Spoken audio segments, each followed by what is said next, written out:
सरपंच पदाची खुर्ची एवढी मोठी असते का की पोटच्या पोरीचं आयुष्य त्यासमोर छोटं वाटू लागतं. नांदेडमध्ये एका बापाने सत्तेसाठी आपल्या 7 वर्षांच्या चिमुकलीचा बळी दिलाय. तर विषय असा आहे की महाराष्ट्रामध्ये ग्रामपंचायत निवडणुकीत ज्यांना 2पेक्षा जास्त मुलं आहेत त्यांना निवडणूक लढवण्यास बंदी आहे. नांदेडच्या मुखेड तालुक्यात राहणाऱ्या पांडुरंग कोंडा मंगले याला 2 जुळ्या मुली आणि एक 3 वर्षांचा मुलगा अशी 3 अपत्य होती. पांडुरंगला गावचा सरपंच व्हायचं होतं, मात्र महाराष्ट्र पंचायत राज कायदा त्याच्या या स्वप्नामध्ये अडथळा येत होता. म्हणून त्याने गावच्या सरपंचासोबत चर्चा केली. मुलीला सोडून देण्याचा किंवा दत्तक घेण्याचा विचार ते करत होते, परंतु जन्म प्रमाणपत्रावर तिचं नाव नोंदवल्यामुळे हा पर्याय लिगली धोकादायक होता. म्हणून या पांडुरंगने आपल्या पोटच्या मुलीला संपवण्याचा निर्णय घेतला.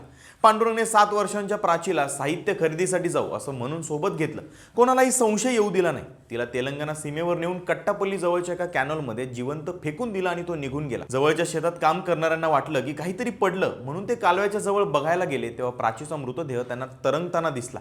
लगेच तेलंगणा पोलिसांनी तपासाची चक्र फिरवली आणि या प्रकरणी पोलिसांनी पांडुरंग कोंडा मंगले आणि कटामध्ये सहभागी असलेल्या सरपंच गणेश शिंदे या दोघांना खून आणि गुन्हेगारी कटाच्या कलमांखाली बेड्या ठोकल्या.